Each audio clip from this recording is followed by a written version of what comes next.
শুরু করছি টাফ টক বিতর্ক। আজকের টাফ টক বিতর্ক স্টুডিও থেকে নয়, একেবারে সরাসরি লিলুয়া বইমেলা থেকে। এই লিলুয়া বইমেলা তারা বাংলা ভাষা, বাংলা সংস্কৃতি, বাংলা সাহিত্য প্রসারের জন্য নিরন্তর চেষ্টা করে যাচ্ছে। বছর ভর এই বইমেলাকে কেন্দ্র করে একদল তরুণ তরুণী, একদল মানুষ তারা স্বপ্ন দেখেন। প্রতি বছর এই লিলুয়া বইমেলা থেকে গোটা বাংলায় তারা বাংলা সংস্কৃতি, সাহিত্য এবং সাহিত্য সাধনাকে এক অন্য মাত্রায় নিয়ে যান। আর তাই আর+ নিউজের পক্ষ থেকে আমরা কুর্নিশ জানাই লিলুয়া বইমেলাকে। এবার আমরা সরাসরি চলে আসি টাফ টক বিতর্কে। আজকের বিতর্কের বিষয়টা বিতর্কিত, এ বিষয়ে কোনো সন্দেহ নেই। রাজনীতি তারাই করে যাদের কোনো ধান্দা আছে। অনেকে বলবেন এই ধরনের বিষয় নিয়ে হঠাৎ কেন আলোচনা। আবার অনেকে বলবেন ধান্দা শব্দটা কি আদৌ একটি ভদ্র শব্দ? রাজনীতির মতো গুরু গভীর বিষয়কে ধান্দার সঙ্গে মিলিয়ে দেওয়া কোথাও কি একটু বাড়াবাড়ি হয়ে যাচ্ছে না? আমরা চলে আসি পৃথিবীর বৃহত্তম গণতন্ত্র অর্থাৎ আমাদের দেশে বিভিন্ন বিধানসভা, লোকসভা, রাজ্যসভা এবং বিভিন্ন পৌর যে সমস্ত পুরনির্বাচনগুলো হয়েছে, যেখানে জনপ্রতিনিধিরা রয়েছেন, বা পঞ্চায়েত স্তরে, ত্রিস্তরীয় পঞ্চায়েত স্তরে যারা জনপ্রতিনিধি আছেন, তাদের মধ্যে যদি সমীক্ষা করা যায় তাহলে কি দেখা যায়? দেখা যায় যে রাজনীতি তারাই করেন, অনেকে বলেন, যাদের কোনো ধান্দা আছে। এর পক্ষে বিপক্ষে নিশ্চয়ই বলবেন অনেকে এই বিষয়টাকে নিয়ে তাদের তির্যক মন্তব্য কাটাছেঁড়া তারা করবেন। আমরাও বসে আছি তাদের শোনার জন্য। তবে তার আগে শুনে নেওয়া যাক এই মুহূর্তে দেশের অবস্থাটা ঠিক কীরকম। ধরুন আমাদের যা বিধানসভা রয়েছে এবং বিধানসভায় যত সদস্য রয়েছে গোটা ভারতে কম বেশি 4123 জন। আবার লোকসভায় আমরা জানি 543, এখন অবশ্য 542, এবং রাজ্যসভায় 245। সব মিলিয়ে যে হিসেবটা দাঁড়াচ্ছে, সেই হিসেবটায় যদি আমরা তাদের পেশা দেখি তাহলে দেখব 39%, কম বেশি বারবার করে বলছি, তার কারণ বিভিন্ন বিধানসভা, সেই বিধানসভায় বিভিন্ন কারণে, মৃত্যুজনিত কারণে এবং তার পাশাপাশি অনেকে বিভিন্ন কারণে পদত্যাগ করেছেন। সুতরাং কম বেশি বারবার বলে রাখছি, শতাংশের হিসেবে 39% জনপ্রতিনিধি তাদের পেশা পলিটিক্যাল অ্যান্ড সোশ্যাল সার্ভিস, অর্থাৎ রাজনীতি ও সমাজসেবা, এবং 40% তারা ব্যবসা করেন।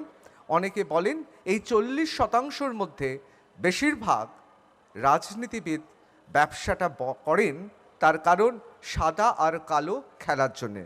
বঙ্গবাসীদের এই নিয়ে নতুন করে কিছু বলতে হবে না, আমরা সবাই জানি যে রাজনীতি সাদা কালো কাকে বলে, যে যার মতো করে আমরা ব্যাখ্যা করি। তাহলে সংখ্যাটা কি দাঁড়াচ্ছে?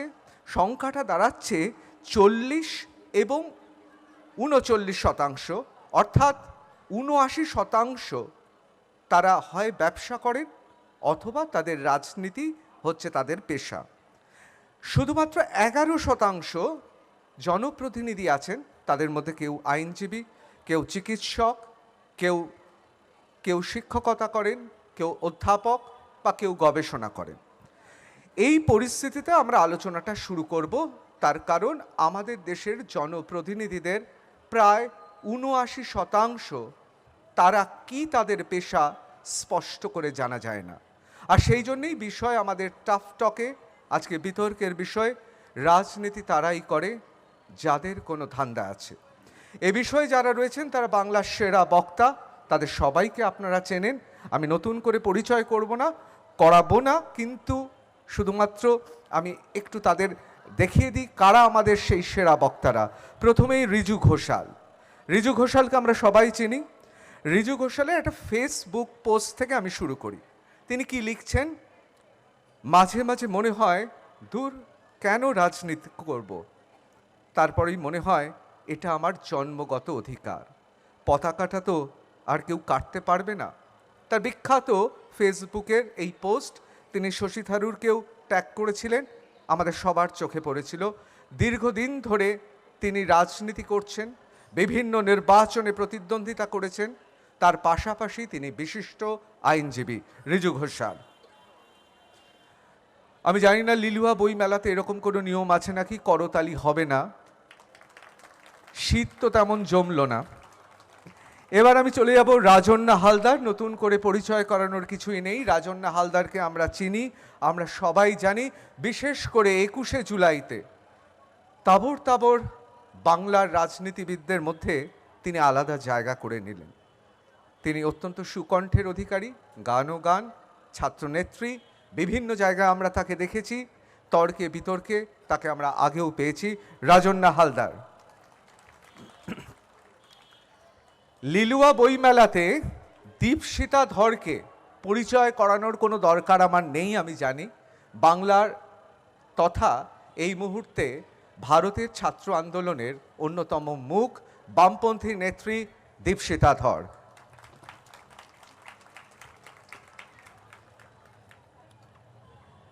রাজস্বী লাহিড়ী, ভারতীয় জনতা পার্টির তরুণতম মুখ, রাজ ঋষি বেশেই আজকে তিনি এসেছেন এবং তাকে আমরা সবাই চিনি। বিভিন্ন সময় ছোট পর্দায় তিনি বিতর্কের ঝড় তোলেন। এরপর শুভময় মৈত্র, বাঙালি, বিশেষ করে যে বাঙালি তর্ক পছন্দ করে, যে বাঙালির অনুসন্ধিৎসা আছে, যে বাঙালির প্রজ্ঞা আছে, যে বাঙালি মেধার পরিচয় দেয়, তাদের কাছে শুভময় মৈত্র এখন নিছক একটি নাম বা ব্যক্তি নয়, ক্রমশ তিনি একটি প্রতিষ্ঠান হতে চলেছেন। শুভময় মৈত্র। আমি এবার সরাসরি আলোচনায় চলে যাব। আমি প্রথমেই বলে রাখি, প্রত্যেকে 6 মিনিট করে বলবেন প্রথম পর্বে। আমরা পঞ্চম মিনিটে, অর্থাৎ যখন 5 মিনিট হবে, আমরা একবার স্মরণ করিয়ে দেব তাকে, তারপর 1 মিনিট। এবং আজকের এই সভায় অনেকেই আছেন তারা শেষে বলতে চেয়েছেন, একমাত্র সাহসী ঋজু ঘোষাল তিনি বুক চিতিয়ে বলেছেন, না আমি প্রথমে বলবো, আমার আপত্তি নেই। আর সেই জন্যে ঋজু ঘোষালকেই ডেকে নেব আজকে এই বিতর্ক সভার সুর তুলে নেওয়ার জন্য, গেঁথে দেওয়ার জন্য। ঋজু ঘোষাল। হ্যাঁ, শুভ সন্ধ্যা। কালকে যিশু পুজো আমাদের, তাই আজকে বইমেলা শেষ হচ্ছে, সবাই আনন্দে আছেন। টপিকটা ইন্টারেস্টিং টপিক অ্যাকচুয়ালি। আমি জাস্ট ঋতব্রতর সঙ্গে কথা হচ্ছিল, একটা খুব পপুলার কার প্রবাদ আমি জানি না, তবে একটা প্রবাদ আছে বাঙালিদের নিয়ে, বাঙালি সাহসের অভাবে চরিত্রবান এবং সুযোগের অভাবে সৎ। মানে পরকীয়া করতে গেলে সাহস লাগে, বুকের পাটা লাগে, আর চুরি করতে গেলে সুযোগের তো প্রয়োজন অবশ্যম্ভাবী, সঠতা করতে গেলে সুযোগ লাগবেই।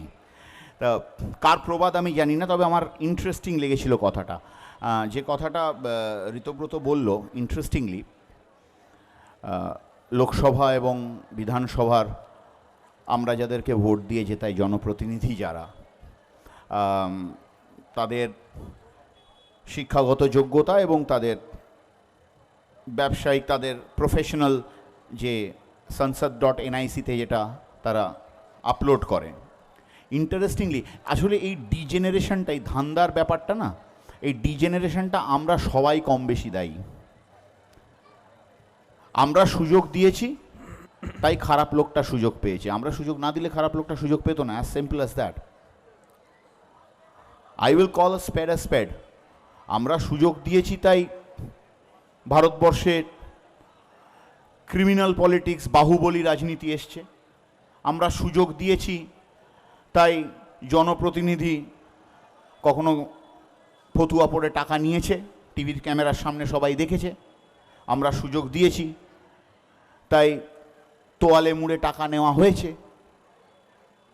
কাউকে যদি দোষারোপ বলবো না, কাউকে যদি কোয়েশ্চেন করার থাকে, প্রশ্ন করার থাকে, প্রশ্নটা প্রত্যেকে আয়নার সামনে দাঁড়িয়ে নিজেকে করবেন। আপনারা ঠিক জনপ্রতিনিধি চয়ন করছেন তো?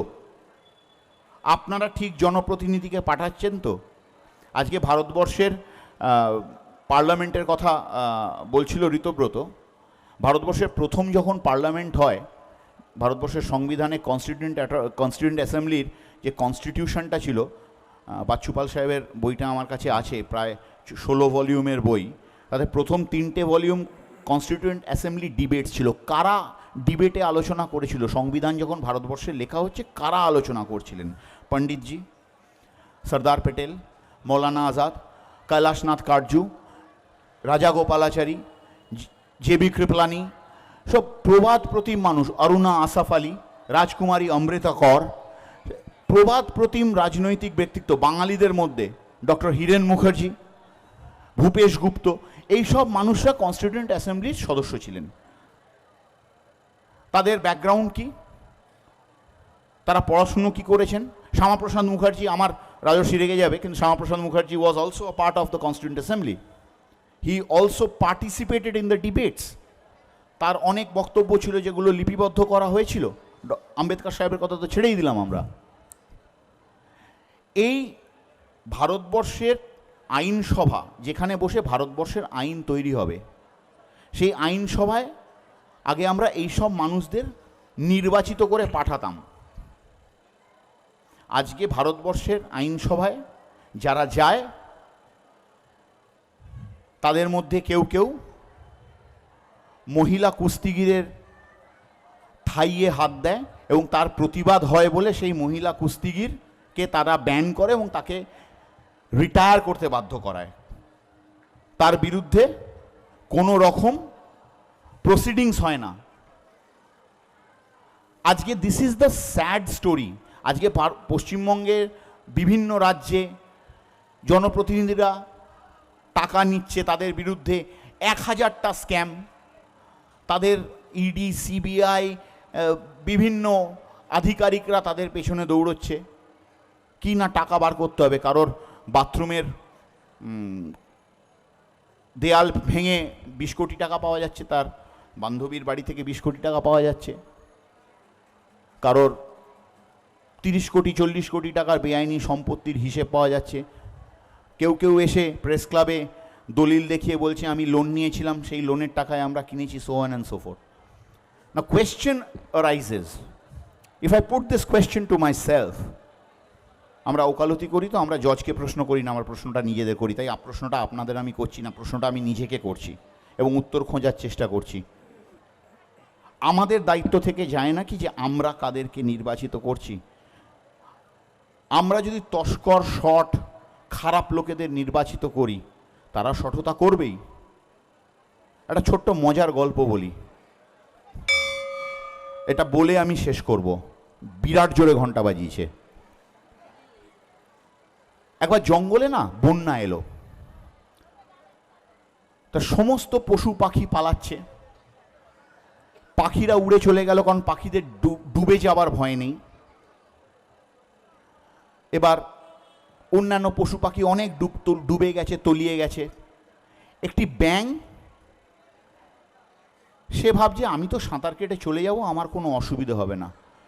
তখনই প্রায় ভেসে যাচ্ছে এরকম একটা গর্ত থেকে একটা বিছে বেরোলো, কাঁকড়া বিছে বেরিয়ে বলল, ব্যাঙ তুই তো বেঁচে যাবি, আমাকে একটু পার করে দে।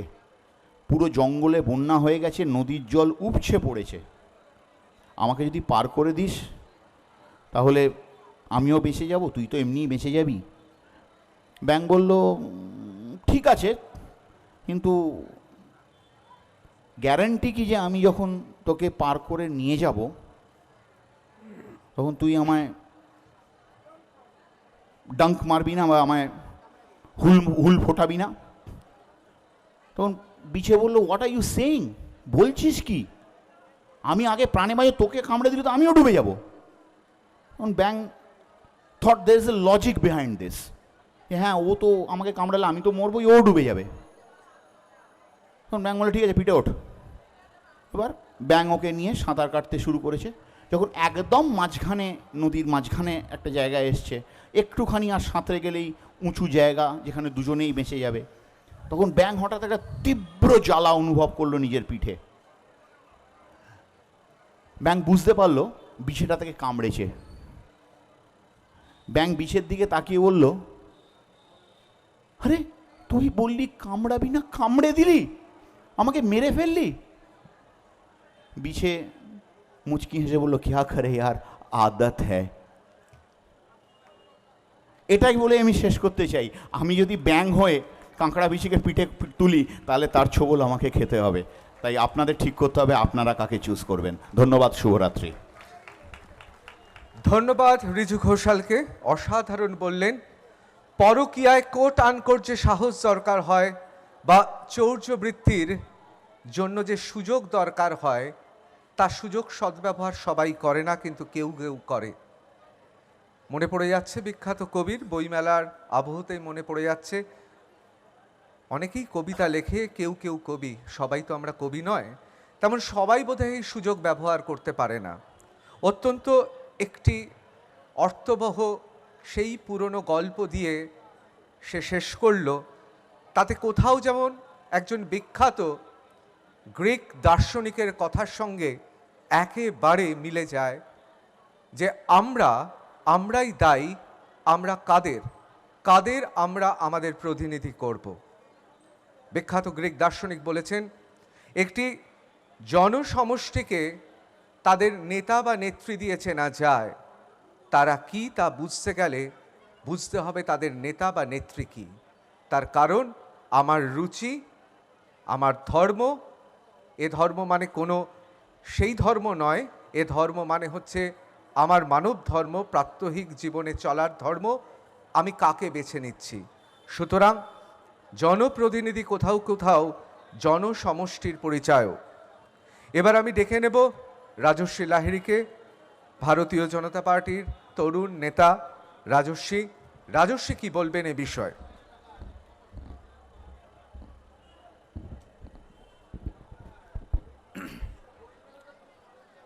নমস্কার, শুভ সন্ধ্যা।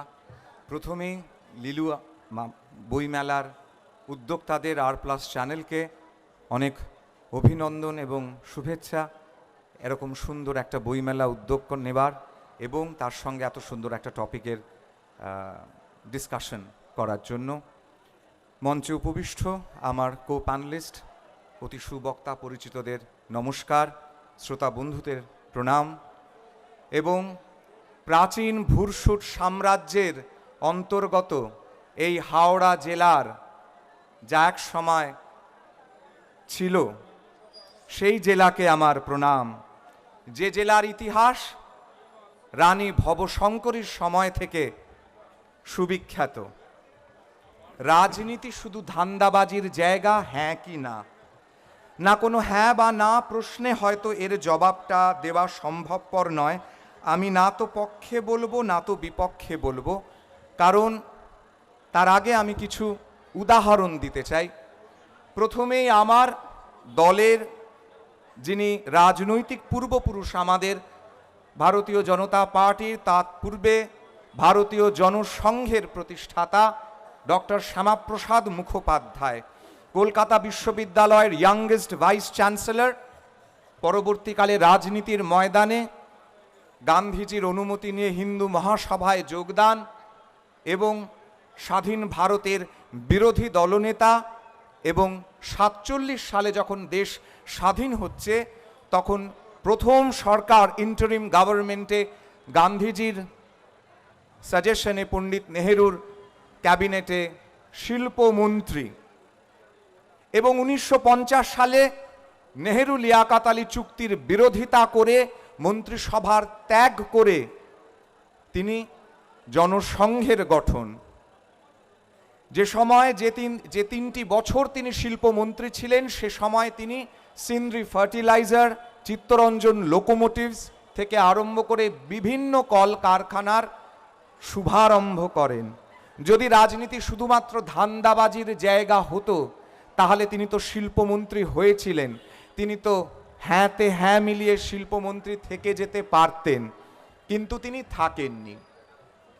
যখন আমরা আলোচনা করব রাজনীতি ধান্দার জায়গা কিনা, মধ্যপ্রদেশের ভারতীয় জনতা পার্টির মুখ্যমন্ত্রী ছিলেন সুন্দরলাল পাটোয়া, যার সম্বন্ধে বলা হতো যার 4 জোড়া ধুতি পাঞ্জাবি ছাড়া 5 জোড়া ছিল না, এবং অবসর সময় মুখ্যমন্ত্রী যখন বাড়িতে ফিরতেন কেউ গেলে পরে দেখতো তিনি ধুতি কাচ্ছেন, কারণ পরের দিনকে পড়তে হবে। যদি রাজনীতি ধান্দাবাজির জায়গা হতো তাহলে পরে মুখ্যমন্ত্রীর মাত্র 4 জোড়া ধুতি পাঞ্জাবি ছাড়া আরো অনেক ডিজাইনার ওয়্যার হয়তো থাকতে পারত। এবার বাংলার প্রসঙ্গে আসি, পশ্চিমবঙ্গের প্রসঙ্গে। যখন পশ্চিমবঙ্গের সবচেয়ে সফল মুখ্যমন্ত্রীর নাম করা হয় তখন বাঙালি কার নাম নেবে? ডক্টর বিধানচন্দ্র রায়। জানি রিজুদা আছেন, বড় আশ্চর্যের কথা যে আমি বিজেপির প্রতিনিধি হয় কেন অন্যের কথা বলছি, কারণ আজকের টপিকটাই এমন যে রাজনীতি ধান্দাবাজির কিনা, তাই এখানে রাজনীতিকে হয়তো ডিফেন্ড করার জায়গা আসছে। যাদের ধান্দাবাজি করার তারা ধান্দাবাজি করবেন, আর যাদের ধান্দাবাজি না করার তারা ধান্দাবাজি করবেন না। যে ডক্টর বিধানচন্দ্র রায় তার বাড়ি গাড়ি সর্বস্ব কিছু চলে যাওয়ার আগে সবটুকুই দিয়ে গেছিলেন। রিজুদা যদি ভুল বলি তাহলে শুধরে দেবেন।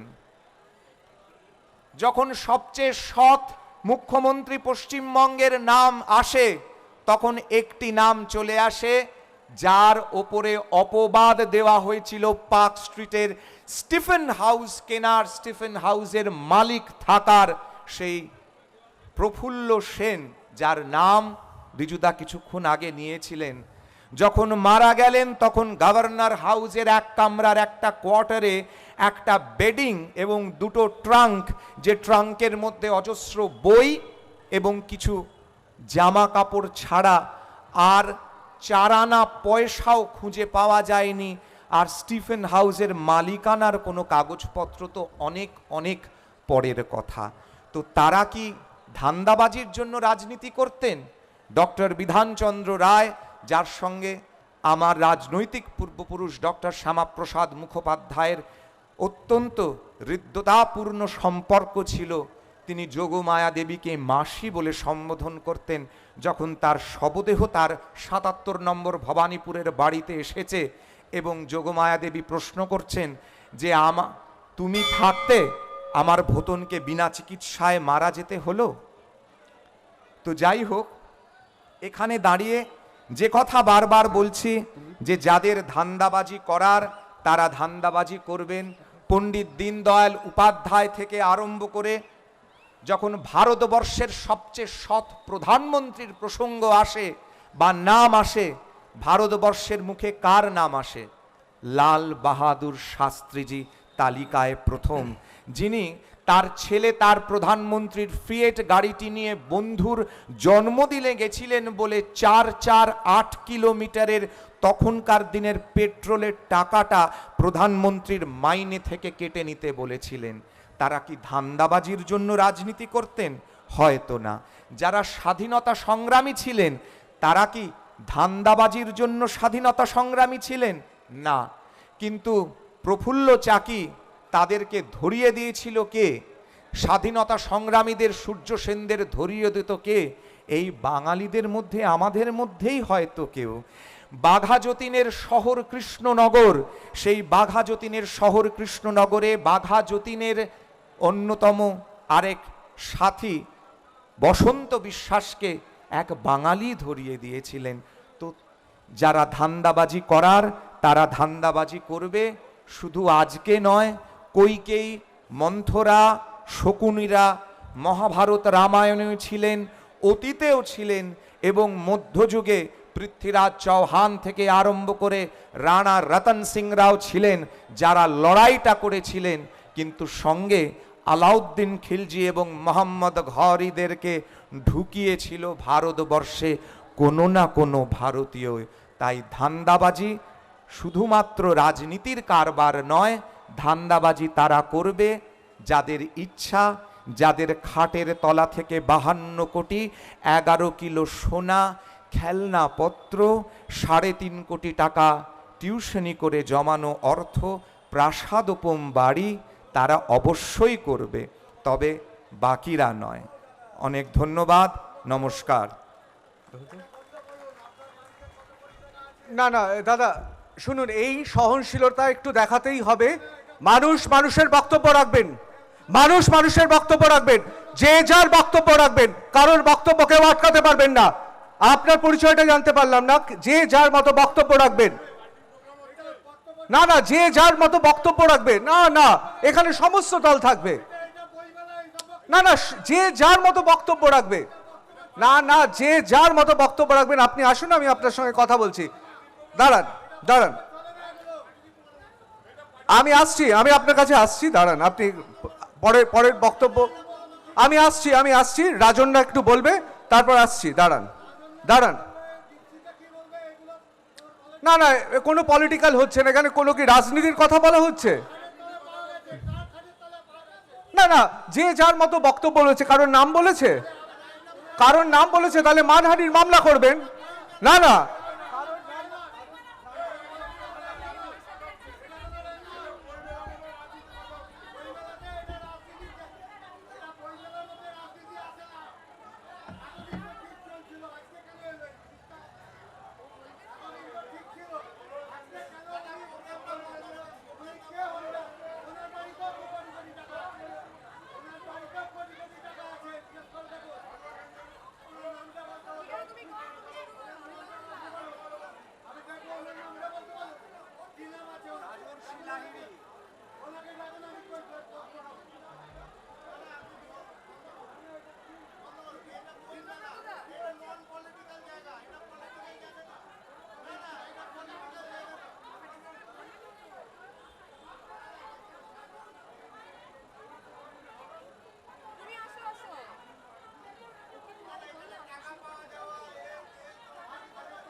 আমরা শুনছিলাম রাজশ্রী লাহিড়ী তার বক্তব্য।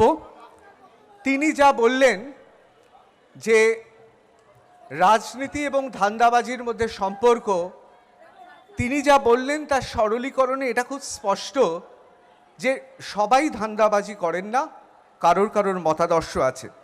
এখন মুশকিলটা হচ্ছে ধান্দাবাজির মধ্যে ধন্দ শব্দটার সঙ্গে কোথাও যেন বাঙালি মিল পায়। আমাদের ধন্দেই ফেলে দিলেন। রবীন্দ্রনাথ ঠাকুর আধুনিক ফরাসি কবিদের আদিপুরুষ বোদলেয়ারকে বলেছিলেন আসবাবপত্রের কবি। কোথাও যেন রাজর্ষি ধুতি পাঞ্জাবি থেকে শুরু করে ট্রাঙ্ক, তার ফিরিস্তে দিয়ে কোথাও যেন প্রমাণ করলেন না, সব দলেই এমন কিছু মানুষ থাকেন যারা রাজনীতি করেন ধান্দাবাজির জন্য নয়, তারা সমাজ সেবার জন্য রাজনীতি করেন। বিতর্ক জমে উঠেছেন, বুঝতেই পাচ্ছেন লিলুয়াবাসী। বিতর্কের তো তাপ উত্তাপ থাকবে। এবার আমি ডেকে নেব রাজন্না লাহিড়ীকে, দুঃখিত রাজন্না হালদারকে। রাজন্না, আপনার জন্য বরাদ্দ 6 মিনিট। এবার আমি ডেকে নেব রাজন্না হালদারকে।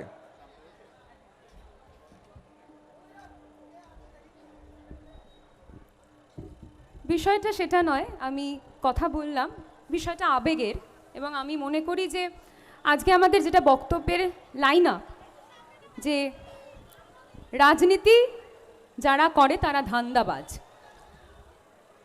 হ্যাঁ, ধান্দাবাজ, 100 বার ধান্দাবাজ, 100 বার ধান্দাবাজ। বলুন তো, নিঃস্বার্থভাবে মা ব্যতীত কে আপনাদের জন্য খাটবে? নিঃস্বার্থভাবে এই পৃথিবীতে মা ব্যতীত একজনকে দেখান যিনি কণ্ঠ তুলে, যিনি দুহাত খুলে বলতে পারবে হ্যাঁ আমি আছি পাশে, তুই লড়ে নে, যা হবে আমি দেখে নেব। একজনকে দেখান। পারবে না। ব্যতীত প্রত্যেকের ধান্দা আছে। আরে সীতা ভি ইহা বদনাম হুই থি, যে দেশে সীতাকে বদনাম করা হয়েছিল সেই দেশে কুৎসা, অপপ্রচার, রাজনৈতিক ব্যক্তিত্বদের বদনাম করা হবে না, সেটা বিশ্বাসযোগ্য নয়। হবেই। আর ধান্দাবাজির কথা বলছেন, ধান্দা শব্দটা একটা অর্থবোধক শব্দ। এই শব্দটার দু রকমের অর্থ হতে পারে। এক, ভালো কিছু আছে, দুই, খারাপ কিছু আছে। প্রত্যেকের ধান্দা আছে। আমরা যখন ভগবানকে, আল্লাহর কাছে প্রার্থনা করি, ভগবানের কাছে প্রার্থনা করি, জিসাসের কাছে প্রার্থনা করি, আমরা কিন্তু এটা বলি যে ভগবান তুমি আমার এই কাজটা করে দাও, আমি কিন্তু লাড্ডু খাওয়াবো। বলি তো? বলি কি? হ্যাঁ কি না? বলি তো। কেন বলি? আমরা মনে করি যে ভগবান হয়তো সেই লাড্ডুর আশায় বসে আমার কাজটা করে দেবে।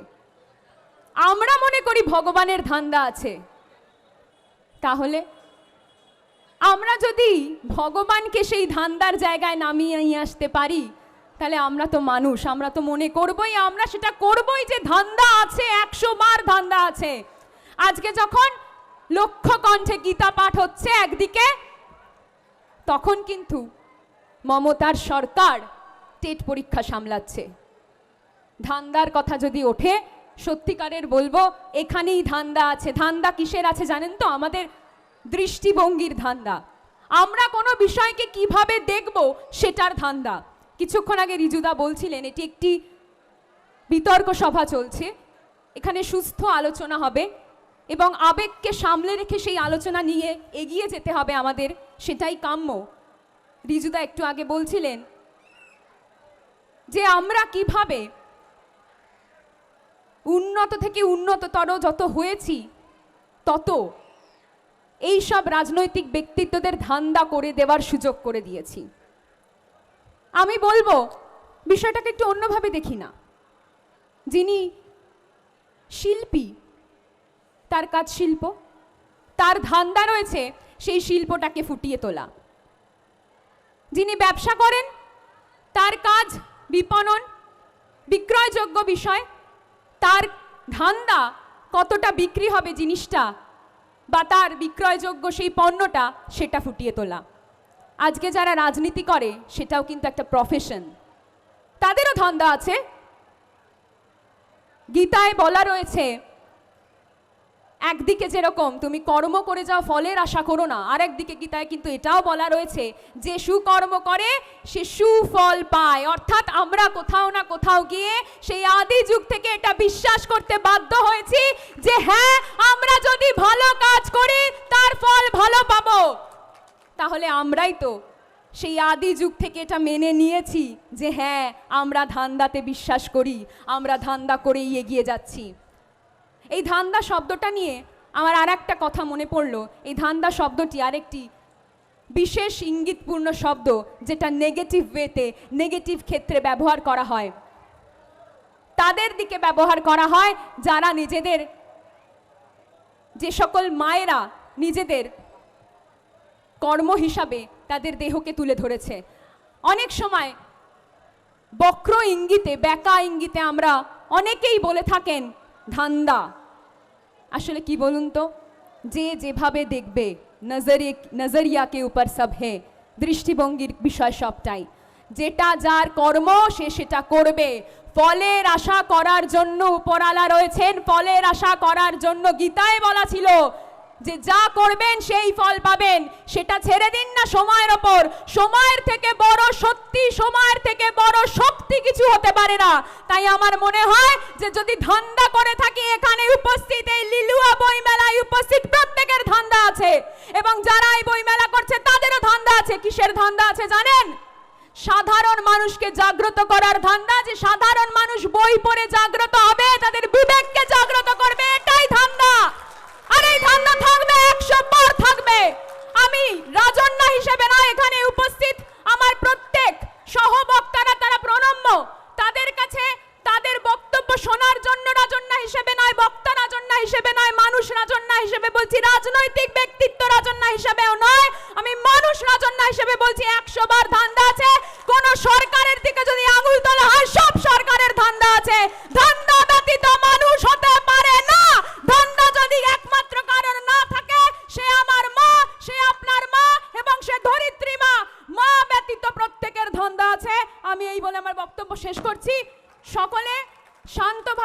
বক্তব্য শুনুন। এটা বক্তব্যের মঞ্চ, এটা তর্ক বিতর্কের মঞ্চ।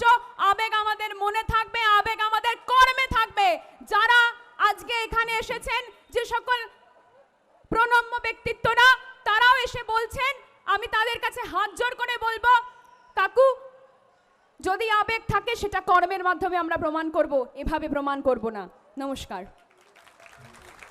ধন্যবাদ রাজন্যাকে, রাজন্যা হালদার। তিনি খুব স্পষ্টভাবে বললেন ধান্দা তো আছে, সত্যি ধান্দা তো আছে। শুধু রাজনীতিবিদ কেন, সমস্ত পেশার মানুষদের তো ধান্দা আছে। ধান্দা শব্দ বিভিন্নভাবে ব্যবহার করা হয়েছে। হ্যাঁ, নেতিবাচক হিসেবে ব্যবহার করা হয় অর্থ, ক্ষমতা, যশ লাভের ধান্দা, অর্থাৎ যা প্রাপ্য না তা এই সমাজ ব্যবস্থায় ছিনিয়ে নেওয়ার জন্য।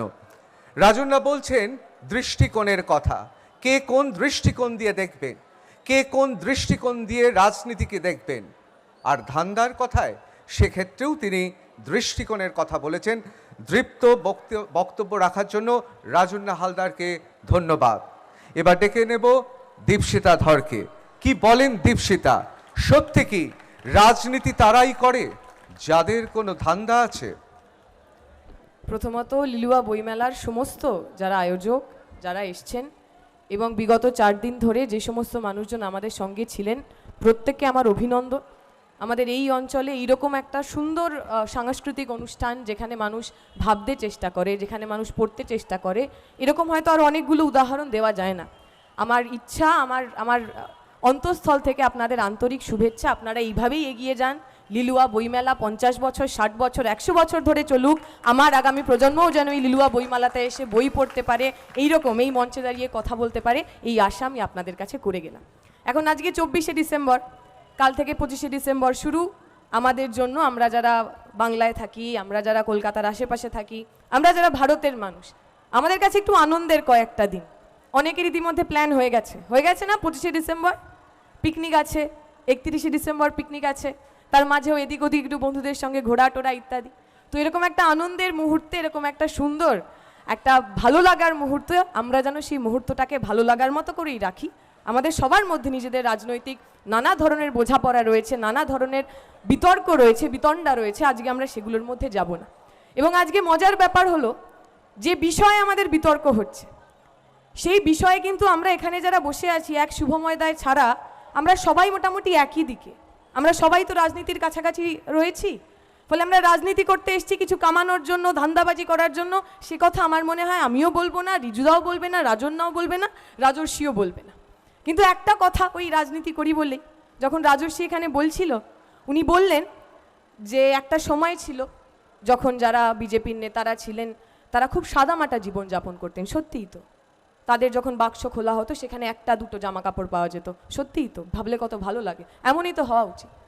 সঙ্গে সঙ্গে রাজু সেই কথাও বলল, যদি ধান্দাবাজি করতে কেউ রাজনীতি করতে আসতো তাহলে তার তো ডিজাইনার স্যুট হতো। আমার মনে পড়ে গেল, আমাদের বর্তমান প্রধানমন্ত্রী নরেন্দ্র মোদী, তিনি 45 লাখ টাকার একটা নরেন্দ্র মোদী লেখা ডিজাইনার স্যুট কিনেছিলেন।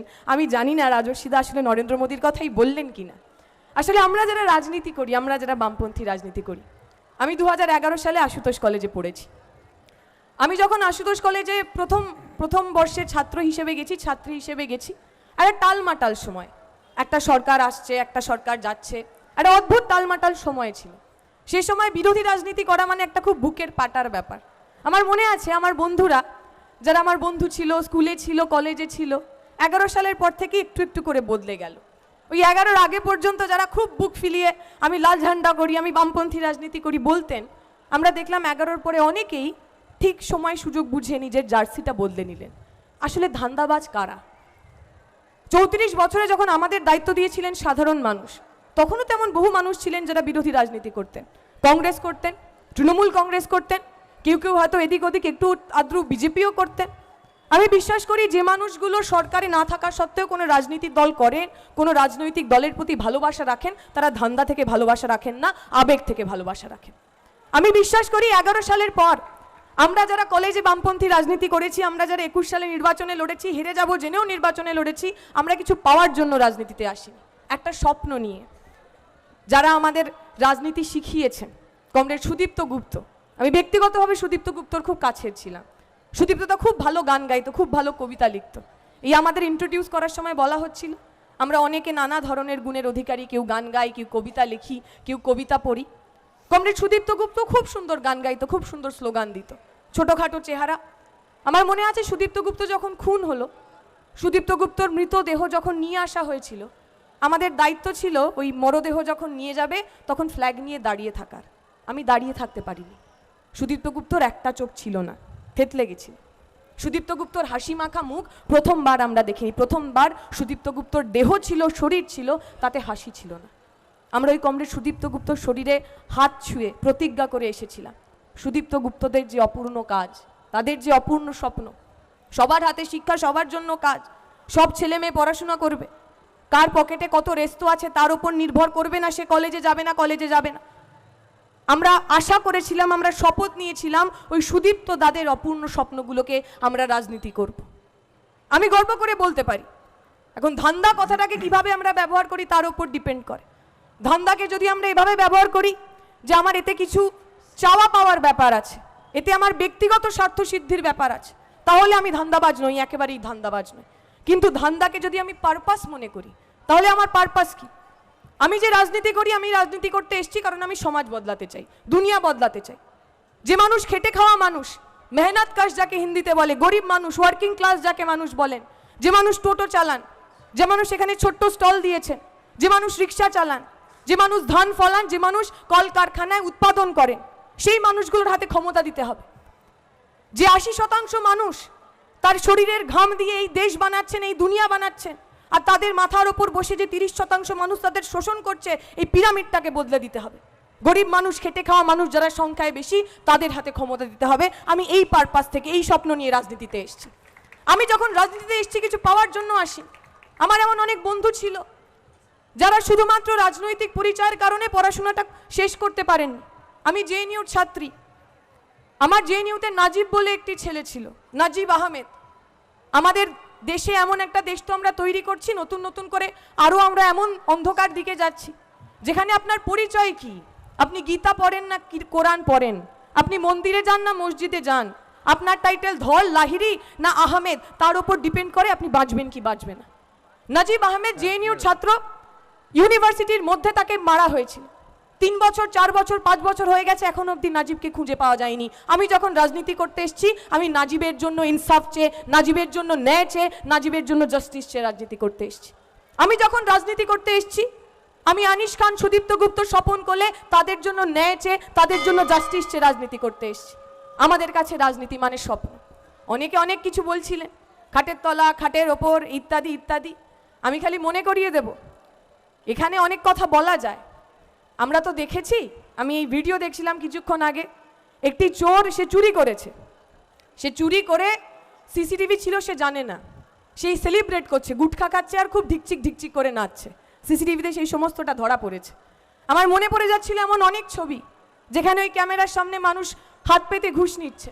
রাজস্বীরা বললেন, টাকার কথা বললেন, টাকার পাহাড়ের কথা বললেন, হাত পেতে ঘুষ নেওয়া সেই শুভেন্দু অধিকারীকে নিয়ে তো আজকে ব্রিগেডে গীতা পাঠ করে এলেন। কোন গীতায় লেখা আছে হাত পেতে টাকা নিতে হয়? কোন গীতায় লেখা আছে হাত পেতে চুরি করতে হয়? কোন গীতায় লেখা আছে সাধারণ মানুষের টাকা খেতে হয়?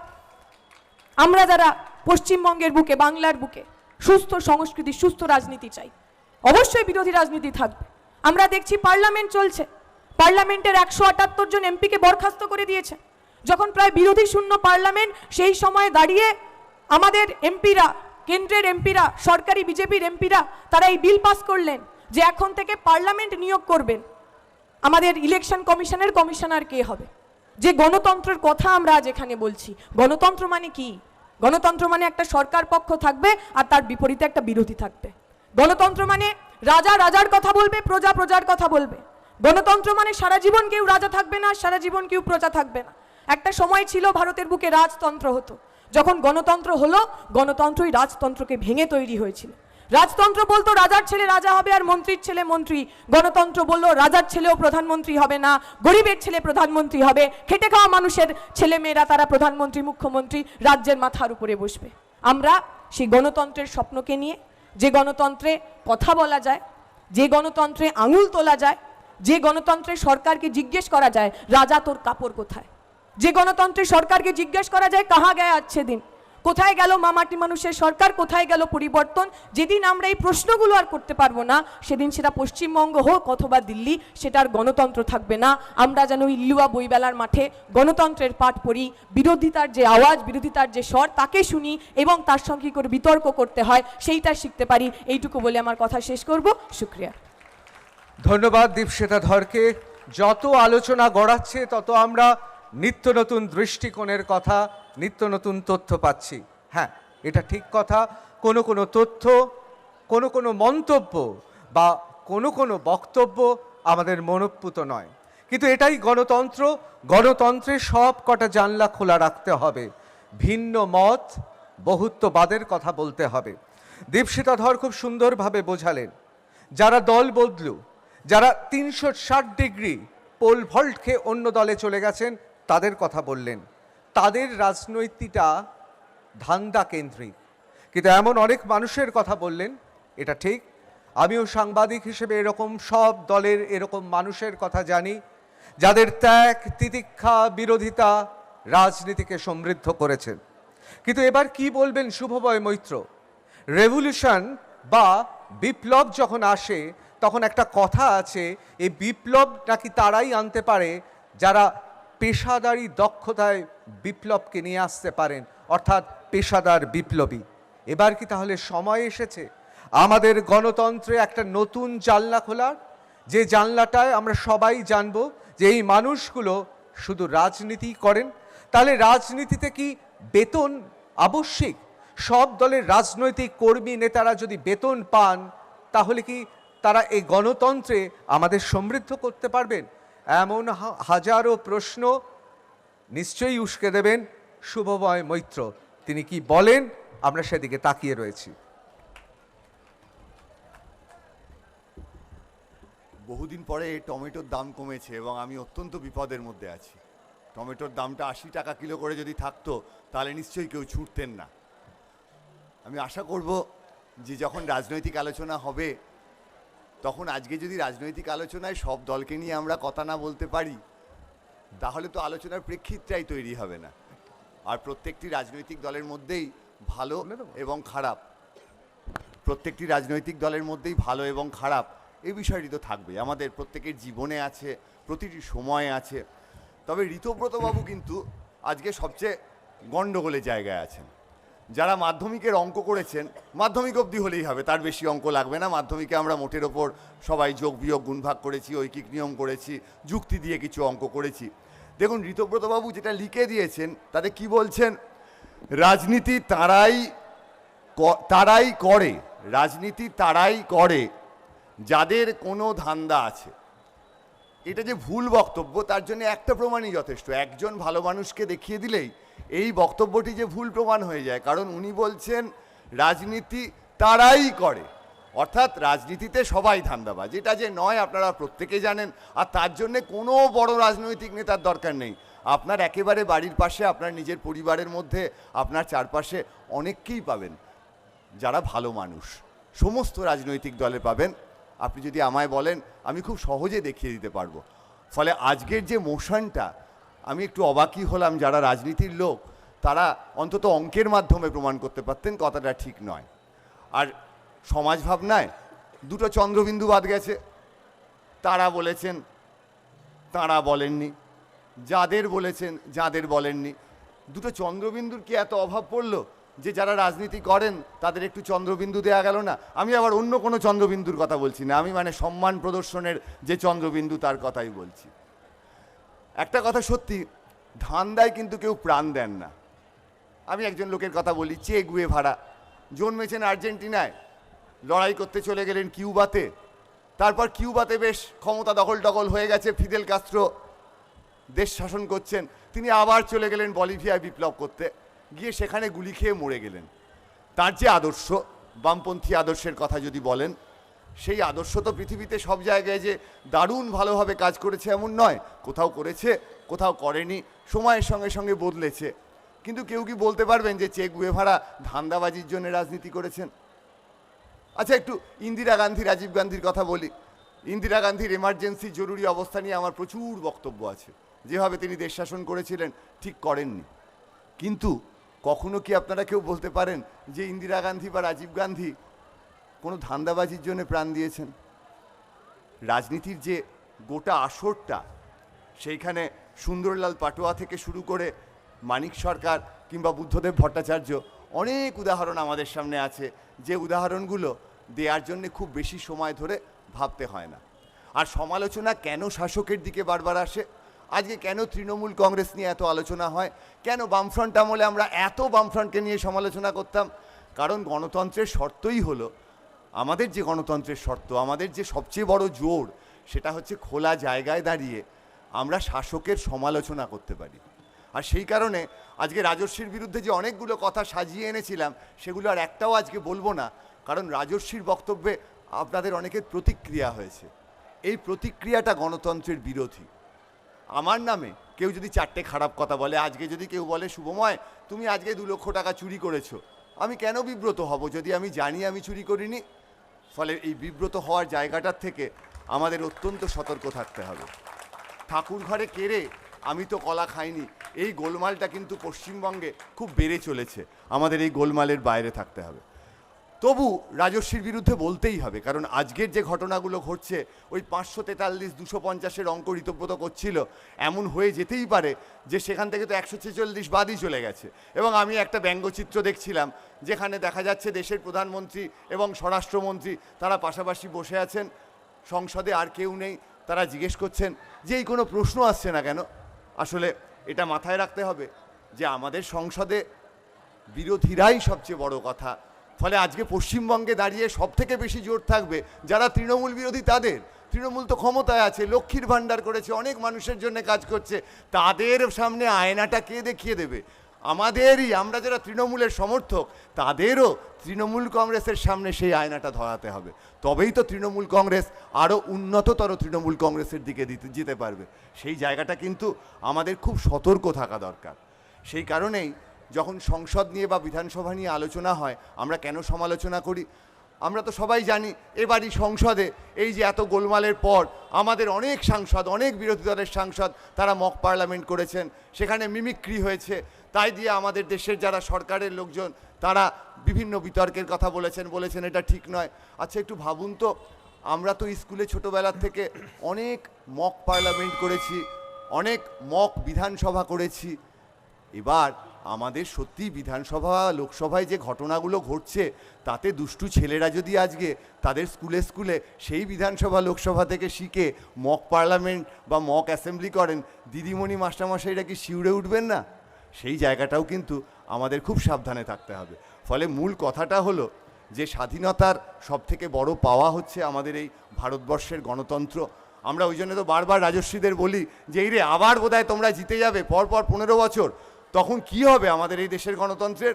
একই রকমভাবে রাজ্যেও তো আমরা 34 বছরের শাসনের সময় বারবার বলেছি এই রে বদলাচ্ছে না, গণতন্ত্রের কি হবে? আমরা তৃণমূলের কাছেও সেই প্রশ্ন রাখবো, 15-র পর যদি 20 হয়, বাবা গণতন্ত্রটা বজায় রাখবে তো? এই যে আমায় বলতে দিচ্ছেন, এই যে টমেটো বা পচা ডিম ছুটছেন না, এই জায়গাটা বজায় থাকবে তো? তাই শেষ করি যেটা বলার, যে ঘন্টা তো বাজলো, যারা গণতন্ত্র কেড়ে নিতে চান তাদের গলায় ঘন্টা বাঁধবে কে? প্রশ্ন তো থাকবেই। রবীন্দ্রনাথের কথাটা বলেই শেষ করি। উনি লিখেছিলেন, আমাদের বিপদ এই যে এই দুর্গতির জন্যে আমাদেরই, ওই হর্ষই, আমাদেরই সমাজকে একমাত্র দায়ী করা হবে।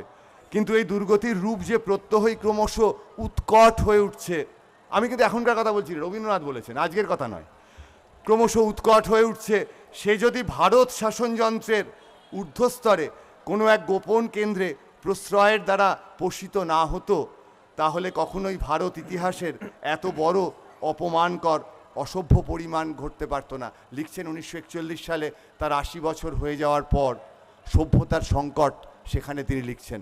আমাদের নজর রাখতে হবে, আমরা সেই সময় নেই, অন্য কোনো সময়ে আছি, কিন্তু উৎকট আধিপত্যবাদ, অঞ্চল হোক, পাড়া হোক, নিজের সংসার হোক, রাজ্য হোক, কেন্দ্র হোক, এই পৃথিবী হোক, উৎকট আধিপত্যবাদ, গণতন্ত্র হরণ, এর বিরুদ্ধে কিন্তু আমি আজকে রাজর্ষির সামনে গিয়েই দাঁড়াবো। ধন্যবাদ। ধন্যবাদ শুভময় মৈত্রকে।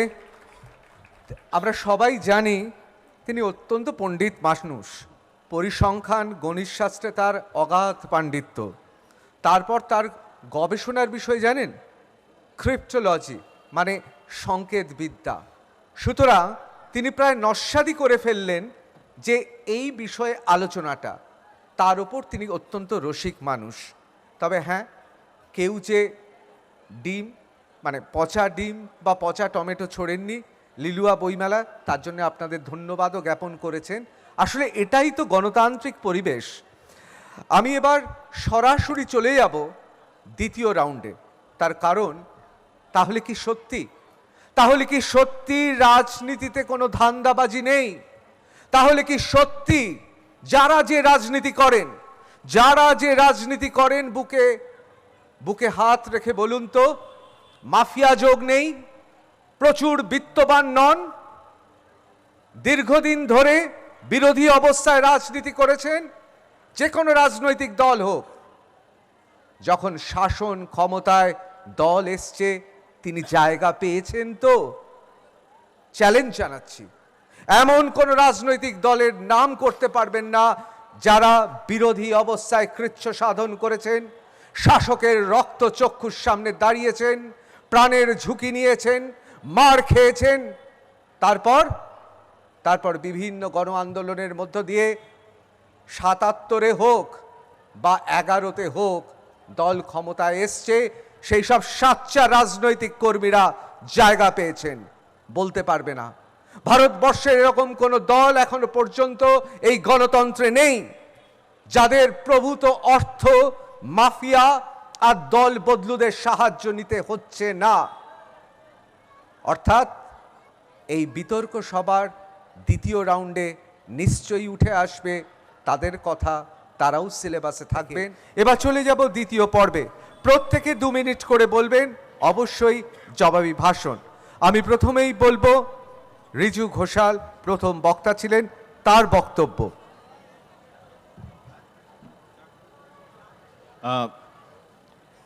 আমি যেখানে শেষ করেছিলাম আমি সেখান থেকেই শুরু করব।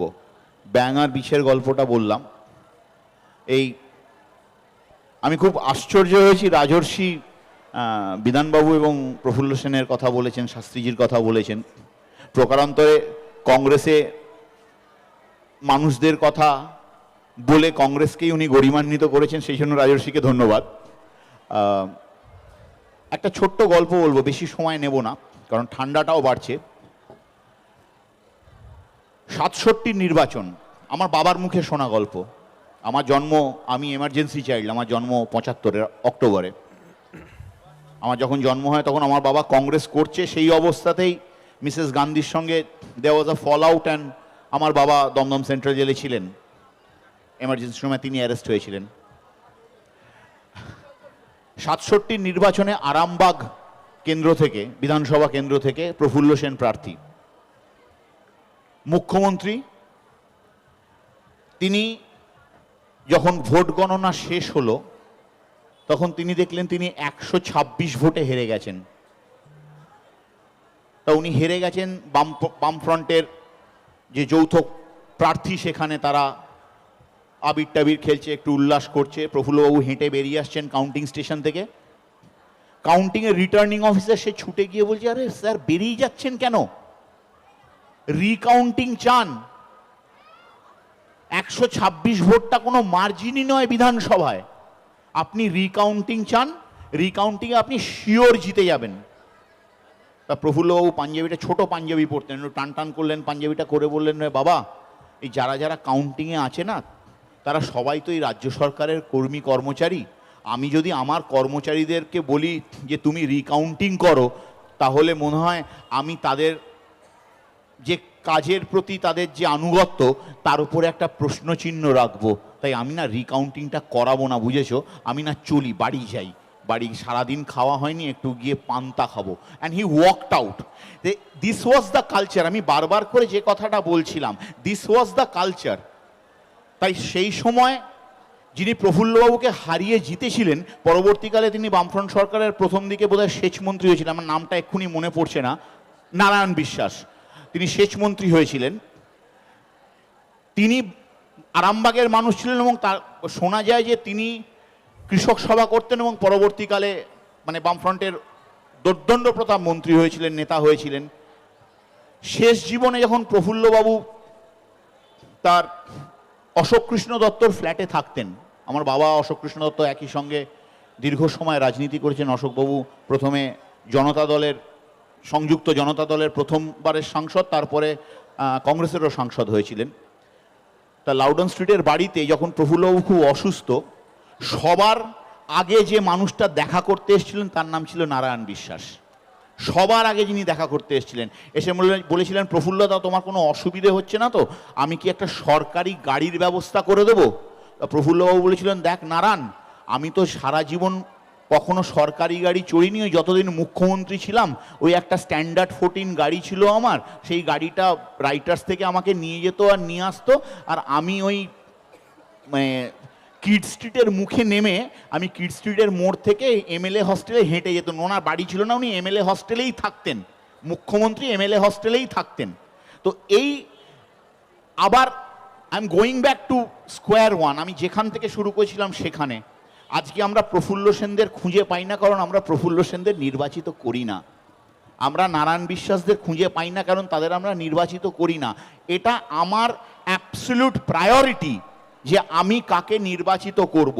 আমি যদি এমন একজন মানুষকে নির্বাচিত করি যে মানুষ বাহুবলী রাজনীতির সঙ্গে যুক্ত, যে মানুষের একটা ক্রিমিনাল অ্যান্টিসিডেন্ট আছে, সে তো বিছের মতোই বলবে ক্যা করে ইয়ার আদত হ্যায়। ধন্যবাদ। ধন্যবাদ, ধন্যবাদ রিজুকে। আমি চলে যাব রাজস্বীর কাছে। রাজস্বী লাহিড়ী। নমস্কার। যেখান থেকে শেষ করেছিলাম সেখান থেকেই শুরু করছি। তবে শুধুমাত্র কংগ্রেস নয়, আমাদের দলের তরফ থেকে আমরা কোনোদিনই প্রবাদ প্রতিম কমিউনিস্ট পার্টির নেতা, সুবক্তা, বাগ্মী এবং ন্যাশনালিস্ট বলেই যাকে আমরা বলে থাকি, হীরেন্দ্রনাথ মুখোপাধ্যায়, তার কথাও বলি এবং বারংবার পঙ্কজ বন্দ্যোপাধ্যায়ের নামটাও উচ্চারণ করি, বিক্রম সরকারের নামগুলো উচ্চারণ করি। যার যেটা ভালো সেটা স্বীকার করতেই হবে, এবং আমার নেতারাও সংসদে দাঁড়িয়ে এই কাজটি করেছেন। তবে কিছু জবাব আমার না দিলেই নয়, তাই সেগুলি দিচ্ছি।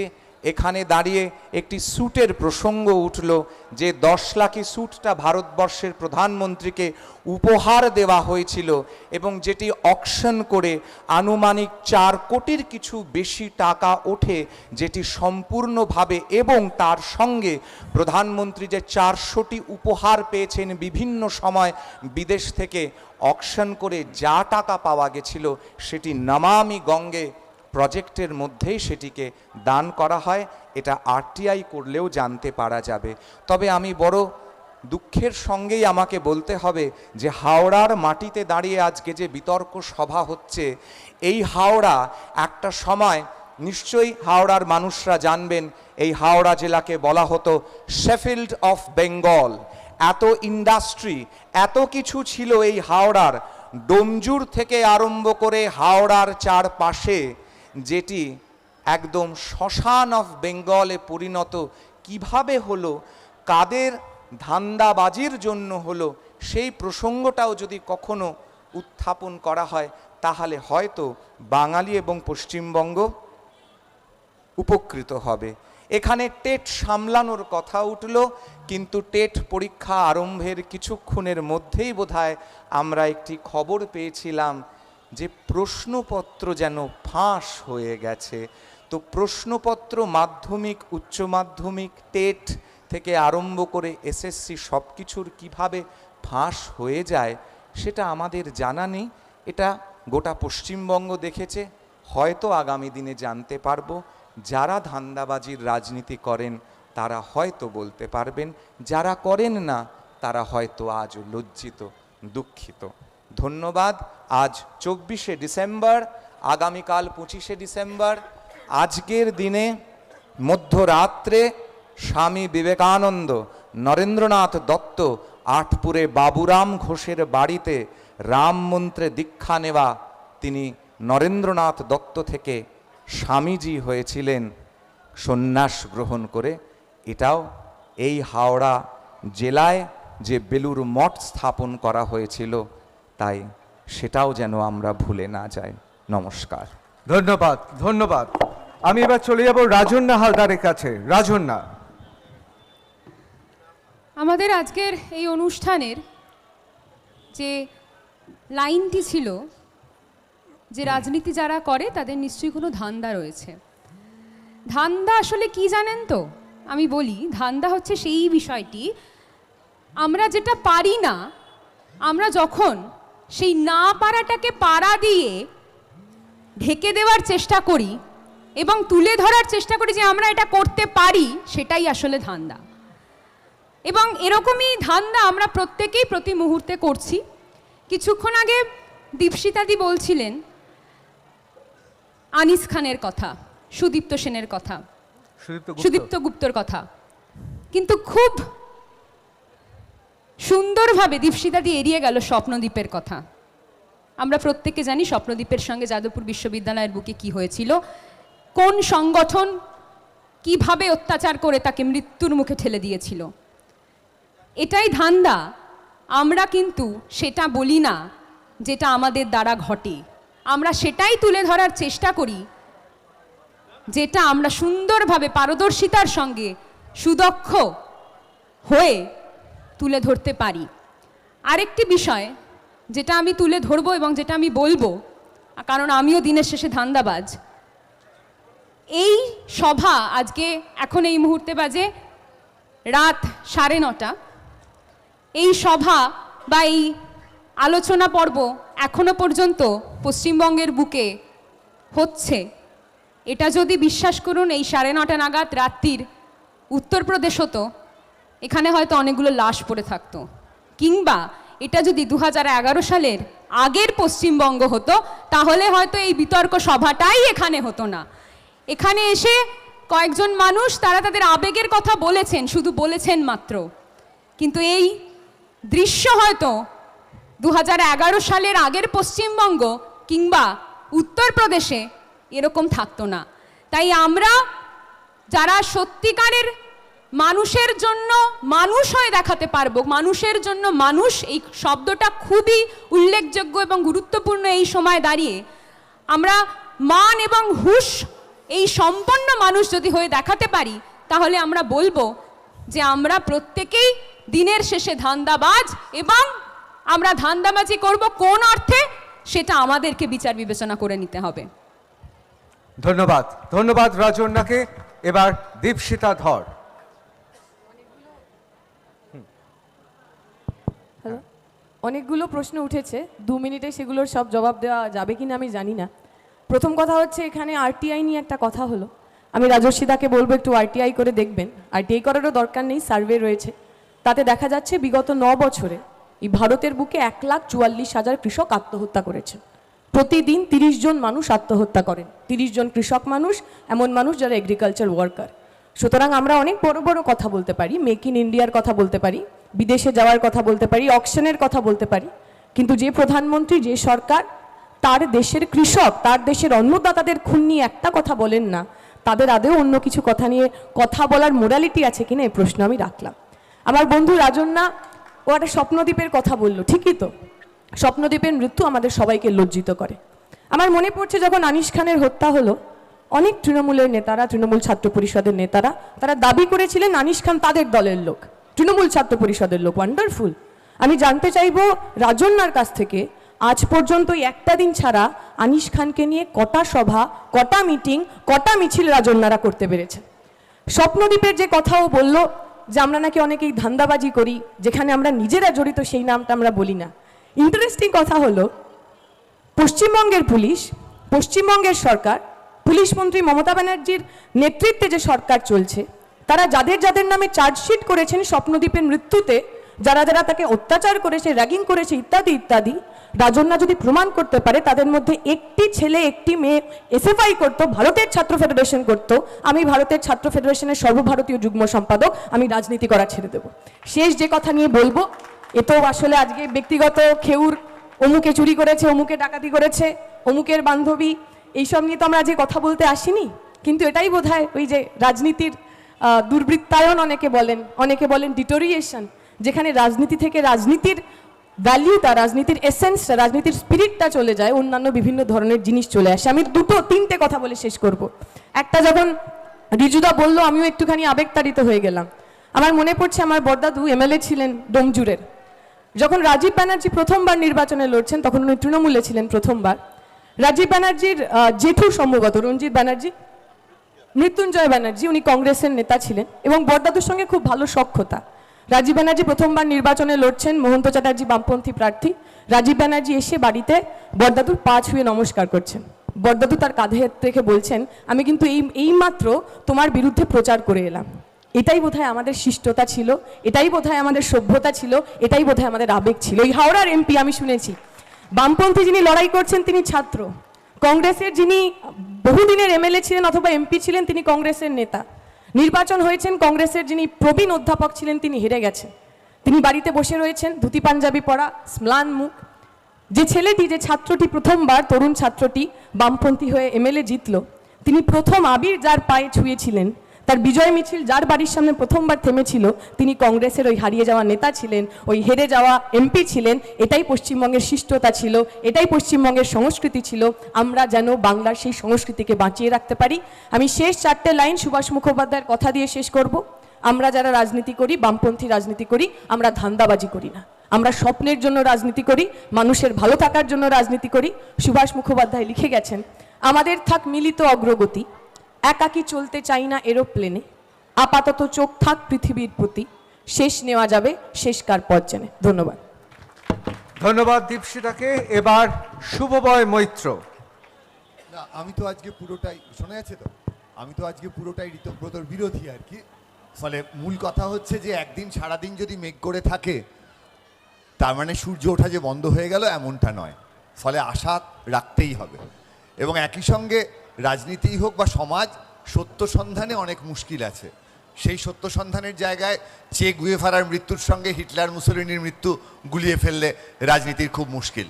তবে যে জায়গায় আজকে ঋতব্রত আমাদের চোখটা খুলে দিয়েছে সেটা হচ্ছে একটা পরিসংখ্যান। 11% পেশাদার, 40% ব্যবসায়ী, যারা ব্যবসা করেন তাদেরও কাজ আছে। ভয়ঙ্কর ব্যাপার হলো বাকি 39% সমাজ সংস্কারক। আসলে আমাদের দেশের রাজনীতিতে বা আমাদের দেশের সমাজে সমাজ সংস্কারকদের প্রয়োজন ছিল এবং বিভিন্ন সময়ই ছিল। কিন্তু আজকে আমরা যে জায়গায় ভারতবর্ষে এসে পৌঁছেছি, স্বাধীনতার পর 75 বছর হয়ে গেছে, আমাদের সমাজের সংস্কার বিভিন্ন জায়গায় গোলমাল থাকলেও মোটের ওপর নতুন করে এত সংখ্যক সমাজ সংস্কারকের ভীষণ প্রয়োজন নেই। এবং এই বিপুল সংখ্যক সমাজ সংস্কারক যাদের ব্যবসা নেই, চাকরি নেই, দৌড়নো নেই, কবিতা নেই, গান নেই, আবৃত্তি নেই, কোনো কিছুই নেই, যারা সারাদিন ধরে সমাজের কথা ভাবছেন এবং রাজনীতিতে যুক্ত হয়ে যাচ্ছেন, এদের নিয়েই কিন্তু আমাদের মহাবিপদ। তারা যদি একটু সমাজ সংস্কারটা কমিয়ে দিয়ে একটু যদি তাদের নিজেদের কাজটা করেন, তারা যদি একটুখানি নিজের জন্যেও কাজ করেন, নিজের চাকরি পাওয়ার চেষ্টা করেন, নিজের ব্যবসাটা রাজনীতির ওপর ভিত্তি না করে ব্যবসার স্বার্থে করেন, তাহলে যে সুবিধাটা হয় সেটা হচ্ছে আয়ের সঙ্গে সঙ্গতিবিহীন ব্যয়ের অঙ্ক নিয়ে এত গণ্ডগোলের আলোচনায় আমাদের যেতে হয় না। সুতরাং আবেদন থাকুক একটাই, সমাজ সংস্কারকরা একটু রাজনীতিটা ছেড়ে দিন, যারা অন্য কাজ করেন তাদের রাজনীতি করতে দিন। ধন্যবাদ। ধন্যবাদ শুভময় মৈত্রকে। এবার একেবারে গোটানোর পালা। আমরা জানি বিখ্যাত নৃতত্ত্ববিদ এবং দার্শনিক ক্লদ লেভি-স্ট্রস বলেছেন, মাঝে মাঝে এমন বিষয়ে বিতর্ক করা উচিত যা সব জানি, যে বিষয়ে সব জানি কিন্তু সেটাকে উস্কে দেওয়া উচিত। যেমন ধরুন, জলের কোনো রং নেই, আকাশের রং নীল, এ নিয়ে বিতর্ক করলে বিভিন্ন মত, বিভিন্ন দৃষ্টিকোণ জানা যাবে। কিন্তু আজকের বিষয়টা আদৌ কি এত সহজ ছিল? আমি যার কথা বলে শেষ করব তিনি ফরাসি ভাষায় লিখেছিলেন, তার নাম নেপোলিয়ন বোনাপার্তে। তার ইংরেজি উদ্ধৃতিটা খুব জনপ্রিয়, কিন্তু ফরাসি ভাষার সঙ্গে অনেক ভাষাতত্ত্ববিদই বলেন ইংরেজির থেকে বাংলার অনেক বেশি মিল। তাই প্রথমে ইংরেজিটা আওড়াবো বলে ঠিক করেছিলাম। আর বাঙালি তো জানেন, রাত বাড়লে একটু ইংরেজিতে বেশি কথা বলেন, হয়তো সেই রোগ আমারও ধরেছে।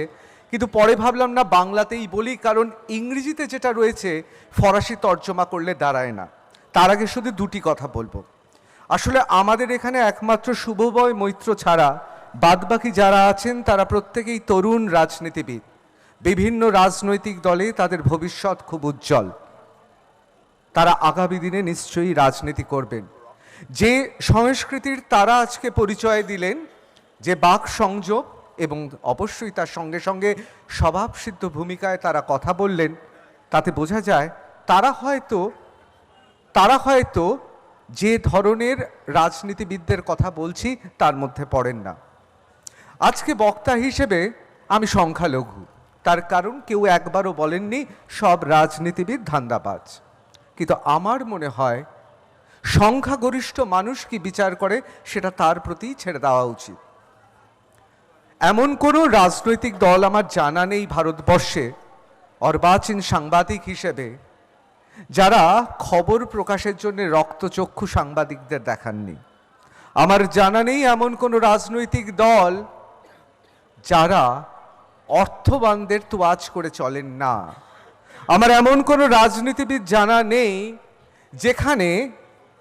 যেখানে মাফিয়া বা অ্যাকশন স্কোয়াডের কদর নেই।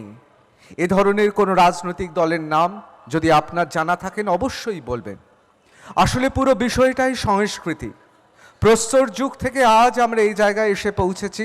অনেকে বলেন তাবৎ জীবকুলের সঙ্গে মানুষের কোনো তফাৎ নেই, ওরাও খায়, ঘুমায় এবং প্রযোজনের মাধ্যমে বংশ বিস্তার করে, আমরাও করি।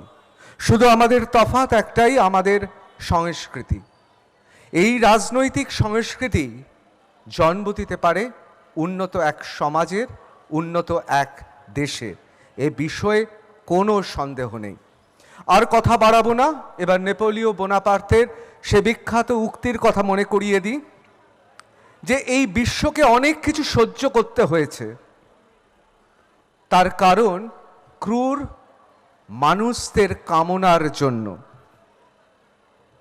আসলে কতিপয় ক্রূর মানুষ নয়, ভালো মানুষরা চুপ করে রয়েছে বলে আমাদের সমাজ এরকম। তারা যতদিন থাকবে ততদিন নিশ্চয়ই রাজনীতিতে এরকম বিতর্ক থাকবে। আমি লিলুয়া বইমেলার সমস্ত দর্শক, লিলুয়া বইমেলা কমিটি এবং অবশ্যই বাংলার অন্যতম সেরা বক্তা, সেরা প্যানেল যারা রয়েছেন তাদের সবাইকে জানাই ধন্যবাদ। দেখতে থাকুন আর প্লাস নিউজ, সবার আগে সবার পাশে।